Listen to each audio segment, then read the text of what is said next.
আসসালামু আলাইকুম। আজকে আমি আপনাদের সাথে থাই স্যুপের একটা রেসিপি শেয়ার করব।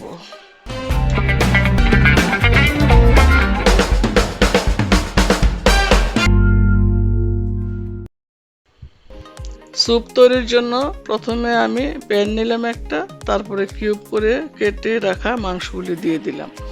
তারপরে চিংড়ি মাছ দিব। চিংড়ি মাছটা দেখুন আমি ধুয়ে কেটে পরিষ্কার করে নিয়েছি এবং ভিতরে যে রক থাকে ওই রকটা ফেলে দিবেন। আর চিংড়ি মাছের অবশ্যই আপনি লেজটা ফালাবেন না, এটা কিন্তু খুবই সুন্দর লাগে দেখতে। তো আমি 7-8 পিসের মতন চিংড়ি মাছ দিয়েছি আর 100 গ্রামের মতন মুরগির মাংস দিয়েছি আর কিছু মাশরুম দিয়ে দিলাম। এখন আমি 2টা ডিম দিয়ে দিব। ডিমটা কিন্তু আপনারা সাদা অংশটা দিবেন না, শুধু কুসুমটা দিবেন, নতুবা স্যুপটা নষ্ট হয়ে যাবে। এটাকে থাই অথেন্টিক স্যুপ বলে, আমরা প্রায়শ এটাই খাই রেস্টুরেন্টে। এখানে আধা কাপের মতন আমি সস দিয়ে দিলাম, টমেটো সস বা কেচাপও দিতে পারেন। লবণ দিয়ে দিলাম কিছু, হাফ চামচের মতন দিলাম, লাগলে পরে আমি দিব। তারপরে লেমন জুস, যেটা লেবুর জুস আমরা, ওইটা দিয়ে দিলাম 1.5 চামচের মতন। সয়া সস দিয়ে দিলাম 1.5 চামচের মতন। তারপর আমি এখানে একটু কর্নফ্লাওয়ারও দিয়ে দিব পরিমাণ মতো, আর যদি লাগে আমি পরে আবার দিব। চিনিও দিয়ে দিলাম 1 চামচের মতন। এখন আমি এটা নেড়ে চেড়ে, যেহেতু আমি ঝাল কম খাই তো ঝাল আমি খুব একটা বেশি দিন দিইনি, আপনারা ইচ্ছা করলে মরিচের গুঁড়াও দিতে পারেন যদি ঝাল খেতে চান আর কি।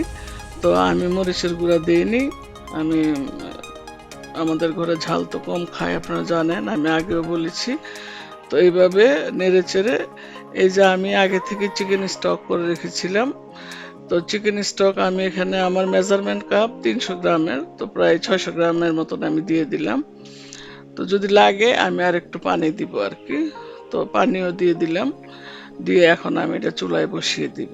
আমার মাখানো কমপ্লিট, এই যে আমি চুলায় বসিয়ে দিলাম। বসিয়ে আপনারা ভালোভাবে নাড়বেন, কারণ নাড়াচাড়া না করলে যদি স্যুপটা লেগে যায়, এখানে কিন্তু কর্নফ্লাওয়ার আছে, লেগে গেলে কিন্তু স্যুপটার স্বাদ থাকবে না আর কি।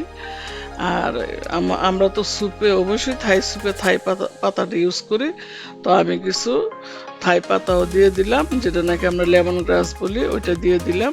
দিলে সুন্দর একটা গন্ধ আসে।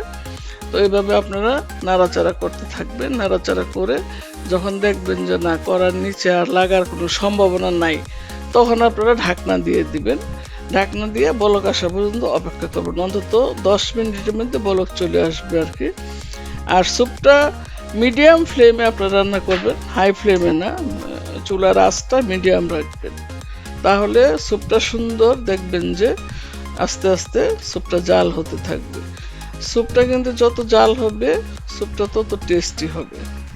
এই যে ঢেকে আমি বলক আসা পর্যন্ত অপেক্ষা করব। তার ফাঁকে আমি 2-3 বার নেড়ে চেড়ে দিব, কারণ খুব সাবধানে রান্না করতে হবে। যদিও একটু সহজ রান্না, কিন্তু রান্নাটা একটু কষ্টসাধ্য, কি মানে জায়গায় দাঁড়িয়ে থেকে রান্না করতে হবে আপনাদের, নড়াচড়া যাবে না, কারণ কখন লেগে যায় বলা তো যায় না। তো নাড়াচাড়াতে রাখবেন। আর আমি একটু মানে গোলমরিচের গুঁড়া, যেটা ব্ল্যাক পেপার, আমি সব নিচে লিখে দিয়েছি।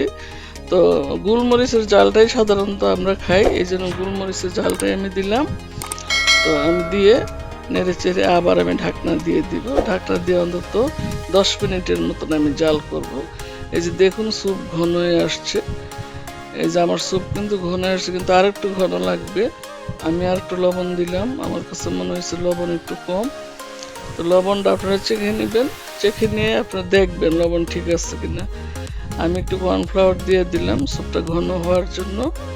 আপনারা দেখে নেবেন, একবারে কর্নফ্লাওয়ার দিবেন না, আপনারা দেখে নেবেন। হ্যাঁ, এখন কিন্তু আমার স্যুপ একদম কমপ্লিট।